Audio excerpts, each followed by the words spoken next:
celebramos, Señor, la buena noticia del Evangelio, Señor, que tú te encarnaste, Señor, que tú entregaste tu vida en una cruz para que hoy nosotros podamos estar aquí reconciliados contigo y reconciliados entre hermanos.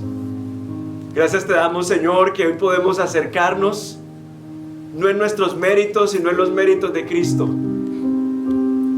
Señor, vestidos con la justicia de Cristo, nos acercamos hoy ante el trono de la gracia para alabarte y agradecerte, Señor, por habernos amado de la forma en la que tú nos has amado.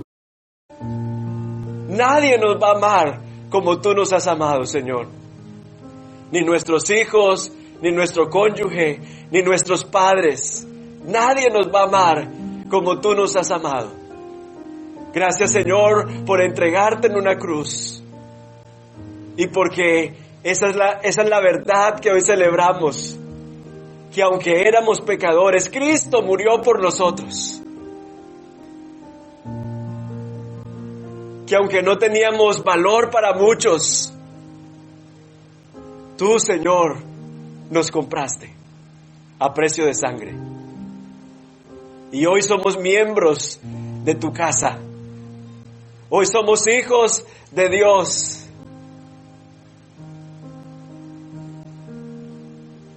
Y no hay condenación para aquel que está en Cristo Jesús, Señor nuestro.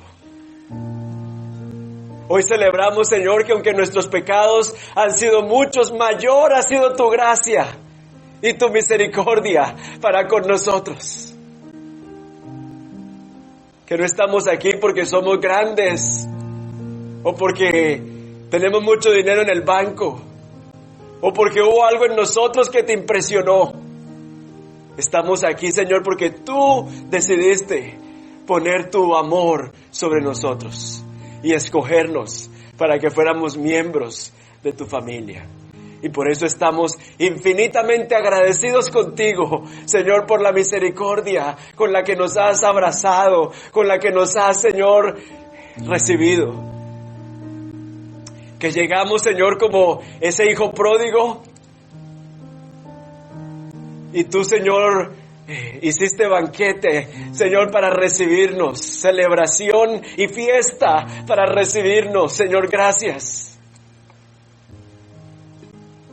Y gracias te damos, Señor, porque, como dice Pablo en Romanos 8, aquel que no escatimó ni a su propio Hijo, aquel que ya nos entregó lo más grande, ¿cómo no estará con nosotros?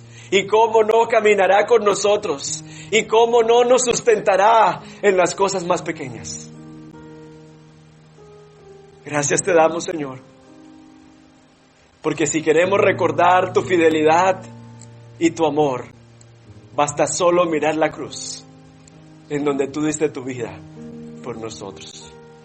Yo te doy gracias, Señor, en el nombre de Jesús. Y te quiero pedir, Señor, de manera muy especial por mí, para que me permita, Señor, comunicar tu mensaje con la fidelidad, la claridad y la relevancia que tu palabra merita. Señor, que los que estamos aquí reunidos hoy podamos escuchar lo que tu Espíritu tiene para nosotros como iglesia a través de tu palabra. Señor, oramos también por los niños para que en su tiempo de estudio tú les bendigas y les permitas, Señor, aprender y conocer a Cristo Jesús, nuestro Señor y Salvador. En el nombre de Jesús, amén y amén. Bueno, los niños pueden pasar.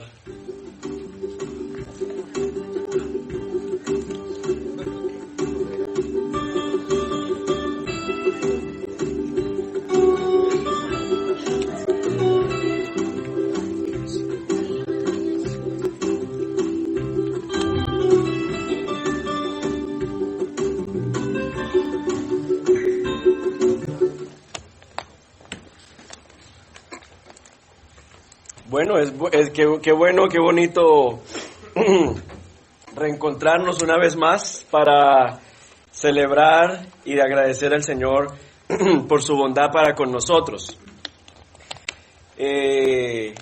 Como saben, algunos están de vacaciones Los que no tienen niños en colegio aprovechan para salir después de que los tiquetes bajan. Entonces oramos por todos aquellos que en estos momentos están de vacaciones, visitando a sus familiares. Otras personas están pasando por quebrantos de salud. Queremos en especial estar orando por Joshua, el hijo de Marcela y Juan, que lo operaron esta semana, para que estemos orando por su recuperación. Y bueno, nos alegramos mucho. Paulina, bienvenida. Qué bueno, después de esa buena temporada allá en Ecuador, que tenerte de nuevo con nosotros. Y eso somos. Estamos aquí porque somos una familia. Entonces por eso estoy pasando cuentas de cómo está la casa, ¿cierto? De cómo amanecen los hermanos y las hermanas, porque eso es lo que somos en Cristo Jesús, una familia. Y bueno, hoy vamos a hacer una pausa hoy de nuestro estudio en el libro de Esther, para hacer una pausa en nuestro caminar como iglesia en estos años que el Señor nos ha permitido transitar, y hoy que se une también la celebración de la Cena del Señor. Entonces quiero unir esas dos cosas, esa celebración de la fidelidad de Dios con nosotros, y también el hecho de que vamos a tomar la cena. Muchas iglesias son conocidas por los grupos de alabanza, las bandas, los grandes eventos que organizan, los auditorios en los que se reúnen, las celebridades que hacen parte de sus fieles, ¿cierto? ¿No? Entonces aquí viene no sé quién, y ese es como el boom de la iglesia. Yo recuerdo en una oportunidad, saliendo de un servicio en una mega iglesia en Bogotá, le pregunté a los chicos con los que estaba que qué era lo que más les edificaba. O sea, ¿ustedes por qué vienen cada 8 días? Y me dicen, no, es que aquí hay algo que está pasando cada 8 días, hay algo. Hace 8 días estuvo una banda y eso estuvo súper bueno, y dentro de 8 días viene no sé qué evento, y claro, nosotros estamos ahí como el que está pegado a un cable, ¿cierto? Ahí estamos enchufados. Y la pregunta y la respuesta de ellos me llevaba a preguntarme si en la iglesia primitiva, en las iglesias en África que se reúnen bajo un árbol, en las iglesias en la India que se reúnen bajo persecución, no hay bandas ni hay luces, ¿qué lleva a la gente a reunirse cada 8 días? O sea, ¿qué es eso tan central al cristianismo que lleva a que la gente se reúna cada 8 días, aun cuando no hay todos estos accesorios que hacen al cristianismo atractivo? Y bueno, creo que la respuesta la podemos encontrar en Hechos 2:42, cuando vemos nosotros a la iglesia primitiva y cómo vivía la primera iglesia. Y dice Hechos 2:42 que se dedicaban continuamente a la enseñanza de los apóstoles, o sea, la enseñanza central de la fe cristiana. Se dedicaban a la comunión, o sea, a la vida compartida, al partimiento del pan, la cena, y a la oración. ¿Qué sostenía la iglesia y la ha sostenido durante 2000 años? La enseñanza apostólica, la vida compartida, tener un hombro donde llorar, tener a quien llamar, tener con quien orar, recordar el sacrificio de Jesús, que es el que nos hace comunidad, y la oración. Eso es lo que sustenta, y fue lo que nos sustentó en el tiempo de pandemia. No hubo conciertos, todo se canceló, no había luces, pero fue la palabra del Señor, la vida compartida, la enseñanza apostólica y la oración la que sostuvo a la iglesia en tiempos de pandemia. Entonces, hoy que estamos celebrando, creo que necesitamos aterrizar y regresar nuevamente a por qué venimos, y qué es lo que nos hace ser iglesia, y qué es lo que nos hace ser el pueblo de Dios. Y hoy quiero que leamos juntos 1 Corintios, capítulo 11, versículos 17 al 34.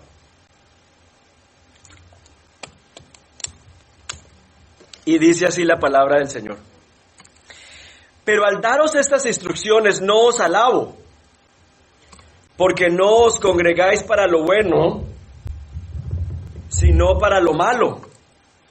Pues en primer lugar oigo que cuando os reunís como iglesia, hay divisiones entre vosotros, y en parte lo creo, porque es necesario que entre vosotros haya bandos, a fin de que se manifiesten entre vosotros los que son aprobados. Por tanto, cuando os reunís, esto ya no es comer la cena del Señor. Porque al comer cada uno toma primero su propia cena, y uno pasa hambre y otro se embriaga. ¿Qué? ¿No tenéis casas para comer y beber? ¿O menospreciáis la iglesia de Dios y avergonzáis a los que nada tienen? ¿Qué os diré? ¿Os alabaré? En esto no os alabaré, porque yo recibí del Señor lo mismo que os he enseñado. Que el Señor Jesús, la noche que fue entregado, tomó pan, y después de dar gracias lo partió y dijo: esto es mi cuerpo, que es para vosotros. Haced esto en memoria de mí. De la misma manera tomó también la copa después de haber cenado, diciendo: esta copa es el nuevo pacto en mi sangre. Haced esto cuantas veces la bebáis en memoria de mí. Porque todas las veces que comáis este pan y bebáis esta copa, la muerte del Señor proclamáis hasta que Él venga. De manera que el que coma el pan o beba la copa del Señor indignamente, será culpable del cuerpo y de la sangre del Señor. Por tanto, examínese cada uno a sí mismo, y entonces coma del pan y beba de la copa, porque el que come y bebe sin discernir correctamente el cuerpo del Señor, come y bebe juicio para sí. Por esta razón hay muchos débiles y enfermos entre vosotros, y muchos duermen, o sea, muchos han muerto. Pero si nos juzgamos a nosotros mismos, no seríamos juzgados. Pero cuando somos juzgados, el Señor nos disciplina para que no seamos condenados con el mundo. Así que, hermanos míos, cuando os reunáis para comer, esperaos unos a otros. Si alguno tiene hambre, coma en su casa, para que no os reunáis para juicio. Los demás asuntos los arreglaré cuando vaya. Bueno, es muy interesante en esto de la cena del Señor, porque Jesús es el anfitrión de la cena. Recordemos cuando la comió con sus discípulos. Jesús fue el anfitrión de la cena, el que los invitó a la cena, el que partió el pan, el que les dio del pan.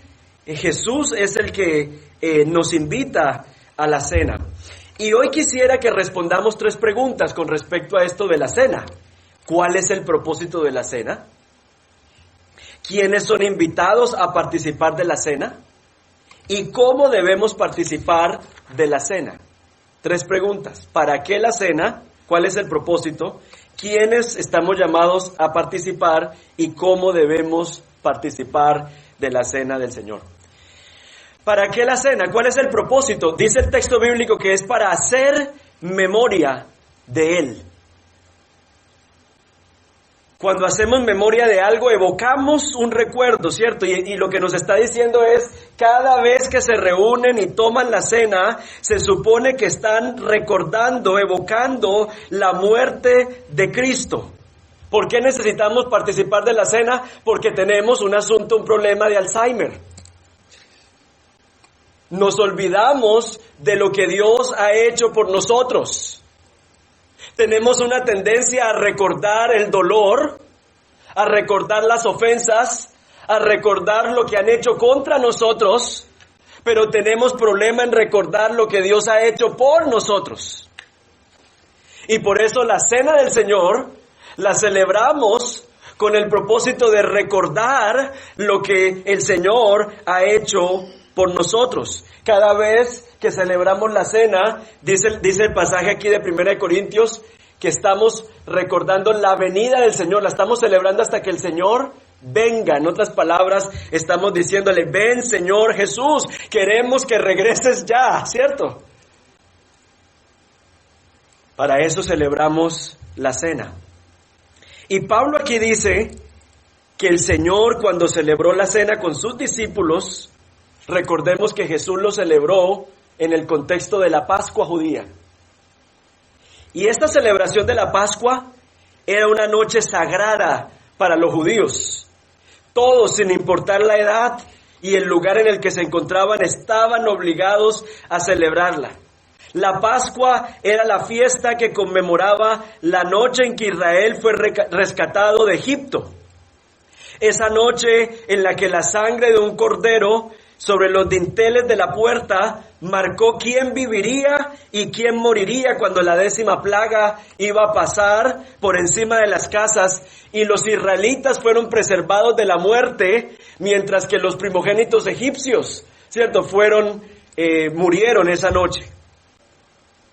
Y lo que Jesús le está diciendo a los discípulos al celebrar la Pascua, o sea, al celebrar la cena en el contexto de la Pascua, es precisamente que a través de su sacrificio, otro grupo de esclavos iba a ser liberado en un nuevo éxodo. Que iba a haber un nuevo éxodo a través de su sacrificio. Pero ese éxodo no era una salida de Egipto, sino que ese nuevo éxodo iba a ser un rescate del poder del pecado y del poder de Satanás sobre el ser humano, sobre todo aquel que Jesucristo haya invitado a su cena y ya esté participando de la cena del Señor. Esa es una persona que ha sido rescatada por Jesús. Los hermanos en Corinto vivían en un mundo dividido socialmente, ricos y pobres, educados y sin educación, esclavos y libres, los patronos, los que tenían el billete, y los que recibían el beneficio de los demás. Y Pablo está diciendo, cuando el Señor nos invita a su cena, nos está recordando que todos estábamos en la misma situación, que todos estábamos en la misma posición, que todos éramos esclavos, y hoy estamos sentados a la mesa por el beneficio del sacrificio de Jesús. Y por eso es que el piso al pie de la cruz es plano. Nadie viene con beneficios, nadie está más cerca de la cruz al acercarnos a Él, sino que el piso es plano, porque todos estábamos en necesidad de ser rescatados. Y por eso lo que celebra la cena al estar en el contexto de la Pascua es que usted y yo hemos sido rescatados por Jesús. Amén. Y también nos recuerda en esa celebración de la cena, Jesús dijo, este es la sangre del nuevo pacto. Jesús habla de un nuevo pacto, y habla de un nuevo pacto pues porque había uno viejo, ¿no?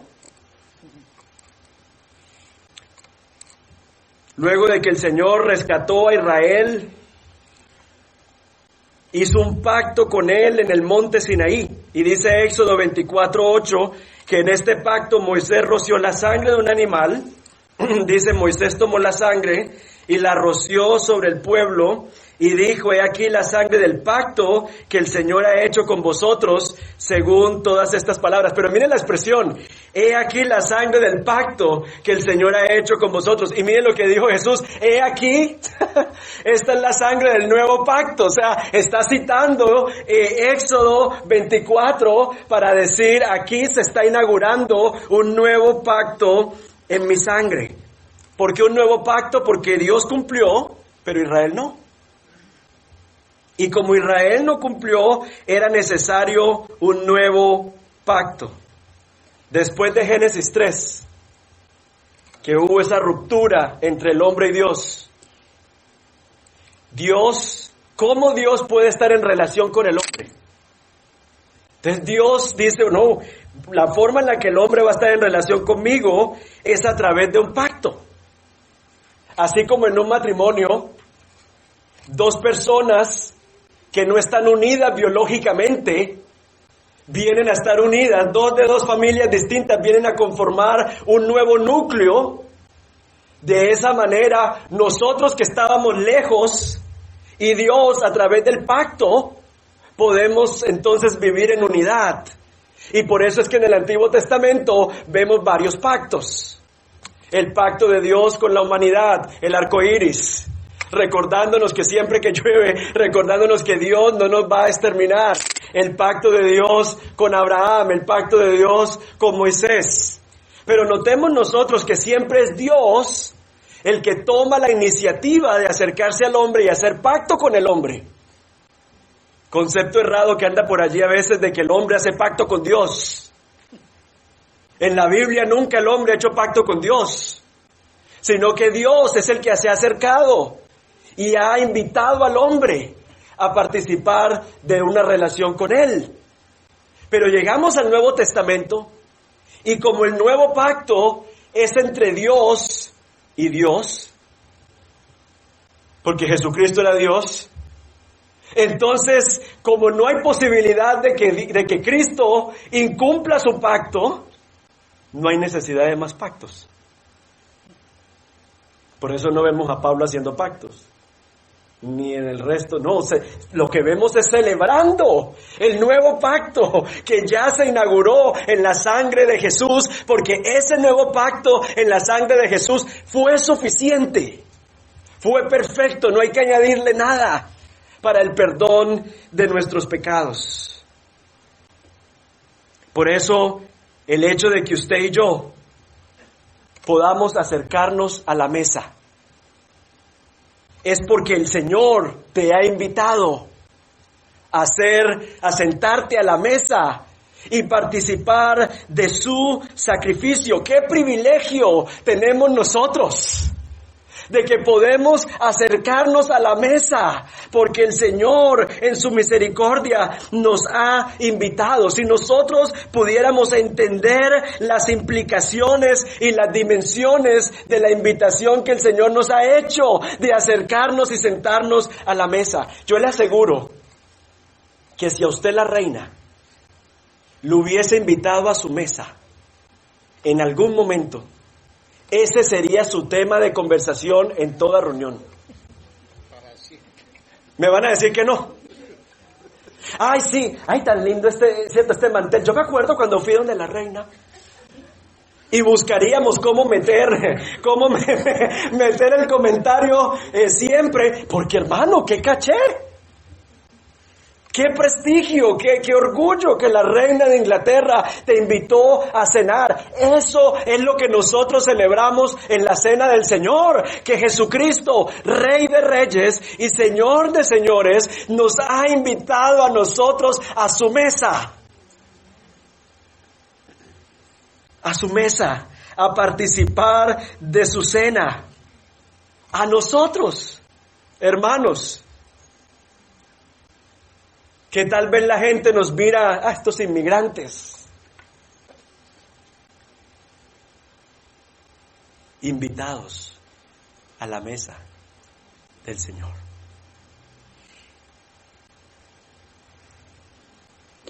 Y es por eso que aunque yo sirvo junto con mis hermanos como ancianos, pastores de esta iglesia, y en el momento que tengo que sacar la palabra y exhortarles en amor, lo hago, pero aún lo hago con guantes de seda. Porque es que yo a usted no lo invité a la mesa.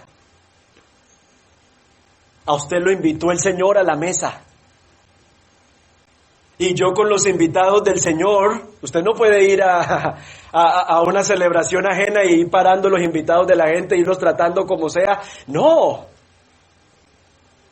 Yo tengo que tratarlo a usted con la dignidad que usted tiene, porque ha sido invitado por Jesucristo a su mesa.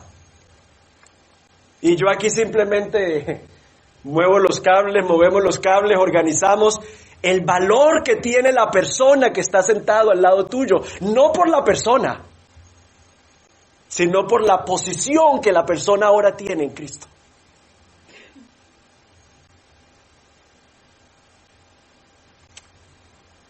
¿Por qué celebramos? Celebramos, el propósito de la cena es celebrar que Jesús está en medio nuestro. Cuando nos reunimos, el Señor está en medio nuestro a través de su Espíritu. Y es lo mismo que Jesús dijo en Mateo 18. cuando 2 o 3 se reúnen en mi nombre, allí estoy yo. Pero claro, en ese pasaje de Mateo 18, Jesús no está hablando de la celebración ni del culto, sino que está hablando de la restauración de un hermano que está en pecado. Y dice, cuando 2 o 3 van y hablan con ese hermano, ahí estoy yo en medio de ellos. En otras palabras, siempre que la unidad entre nosotros esté comprometida, Jesucristo está en medio de nosotros para restaurar esa unidad que se está fracturando. Como dice el Salmo 133, mirad cuán bueno y cuán agradable es que los hermanos estén juntos y en armonía. Porque podemos estar 2 o 3 reunidos en su nombre, pero no en armonía, pero no en sintonía, pero no en el mismo espíritu. Podemos decir entonces que nos reunimos a tomar la cena para recordar el rescate que Cristo efectuó por nosotros. Y que ahora usted y yo estamos en una relación de pacto con Él. Y por eso es que Pablo dice, aunque nosotros somos infieles, Él permanece fiel. ¿Por qué? Porque Él no es infiel a aquellos que están unidos a Él en pacto. Pero también nos reunimos para reconocer que Él está en medio de nosotros como su cuerpo. Ahora, ¿quiénes son invitados a participar de la cena? Pues a la cena somos invitados los que estamos en una relación de pacto con Dios en Cristo. A la cena somos invitados los que lo estamos esperando. O sea, la cena no es abierta.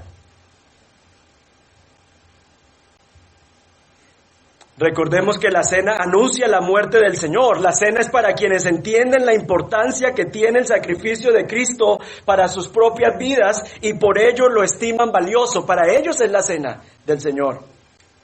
La cena es para aquellos que lo están esperando, que están esperando la venida del Señor. Si yo no soy parte de la familia de Cristo, es poco probable que esté esperando que Cristo regrese. En otras palabras, este símbolo es simplemente desayunar. Matar el hambre hasta ahorita que salgamos del servicio. Como para el que se bautiza y no tiene sentido, se bañó. Fue a que uno lo bañara. Pero no tiene sentido, no tiene importancia, no tiene peso el acto, porque este acto externo es un reflejo de algo que ha pasado en nuestros corazones. De la gratitud que hay en nuestros corazones, del compromiso que hay en nuestros corazones con el reino de Dios. Por eso es que la cena es un sello distintivo de toda iglesia que dice ser el cuerpo de Cristo. Y por eso, si usted no siente que esto es una realidad en usted, que usted no es parte del cuerpo de Cristo, ahorita que participemos de la cena, quédese sentado mientras los demás participan. Para aquellos que esto tiene sentido, pueden quedarse sentaditos. Entonces, hemos visto qué es lo que celebramos.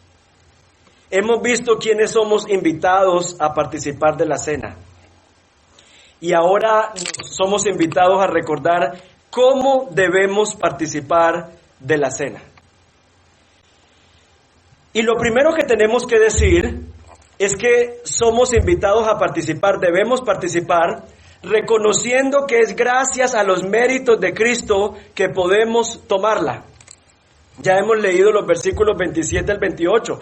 De manera que el que coma el pan o beba la copa del Señor indignamente, será culpable del cuerpo y de la sangre del Señor. Por tanto, examínese cada uno a sí mismo y entonces coma del pan y beba de la copa. ¿Cómo entendemos nosotros que participamos de la cena indignamente?